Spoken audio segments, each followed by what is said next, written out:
la femme africaine Sénégal ñu bari xamuñu ko mais ñun en tant que coordinatrice du mouvement mondial des femmes leaders panafricaines dañu am liggéey bu rëy pour yaatal ko ba Sénégal ñëpp xam ko ñu tàmbali liggéey bi nag avec le conseil départemental de Kër Massar fasante ak moom kóllëre na ko désormais at bu jot journée internationale de la femme africaine fii la ñuy ñëw célébrer ko am nañu sujet boo xamante ne léegi suñu dina ko développer pour waxtaan ak jigéen ñi ñu xool naka la ñuy doxalee suñu gërëm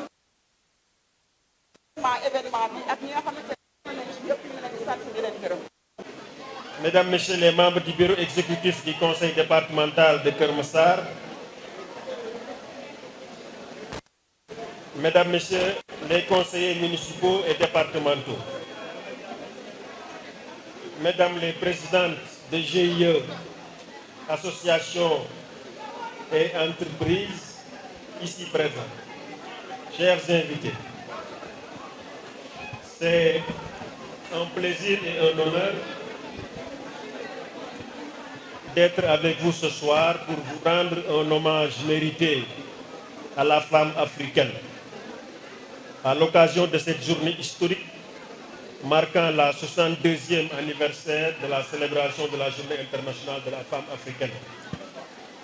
Nous profitons de cette heureuse occasion pour saluer le courage et la détermination de toutes les personnes qui luttent pour la promotion de la femme africaine. Nous remercions et encourageons toutes les organisations de femmes qui ont participé activement à la réussite de cet événement, particulièrement nos partenaires du mouvement mondial des femmes leaders panafricaines. La JIFA est un prétexte spécial et spécifique pour faire un plaidoyer consistant à présenter la femme comme étant une alternative à la réalisation des objectifs du millénaire pour le développement. Elle est aussi une opportunité pour les femmes de s'organiser pour combattre, pour pouvoir combattre la discrimination basée sur le sexe et toutes les formes de violence qui constituent une violation de la dignité humaine et des droits humains. Le thème de cette édition est précisément investir dans l'éducation, assurer l'avenir des femmes et des filles en Afrique. En effet, l'éducation est un pilier essentiel de tout développement économique, social et culturel en Afrique. Elle permet aux individus d'avoir des compétences qui leur permettront de s'instruire et de s'épanouir, car les deux bases de l'éducation sont l'enseignement et la formation. Les nations qui investissent dans l'éducation, surtout celles des filles, sont plus prospères que ceux qui ne le font pas. Parce que la finalité de l'éducation est justement la réduction rigoureuse de la pauvreté. L'éducation est le seul moyen qui peut assurer l'homologation du continent pour lui permettre de devenir une puissance audacieuse et enthousiaste, abordant avec lucidité et perspicacité les défis majeurs qui l'interpellent.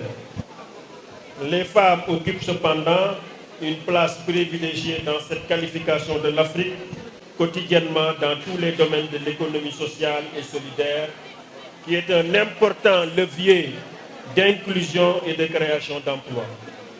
C'est la raison pour laquelle nous pouvons affirmer que le sous-thème que vous avez choisi ici à Keur Massar est pertinent, à savoir l'entrepreneuriat féminin au cœur du développement de l'économie sociale et solidaire. L'entrepreneuriat féminin est une force qui transforme le monde parce que les femmes apportent des perspectives uniques et une diversité d'idées. Elles innovent et créent des emplois contribuant ainsi au développement de façon originale. L'entrepreneuriat féminin est aussi un levier d'autonomisation parce qu'elle permet aux femmes de prendre leur destin économique en main, de renforcer leur confiance et de se positionner comme leader. La loi d'orientation relative à l'économie sociale et solidaire, en son article 11, recommande aux collectivités territoriales de prévoir un programme de développement de l'économie sociale et solidaire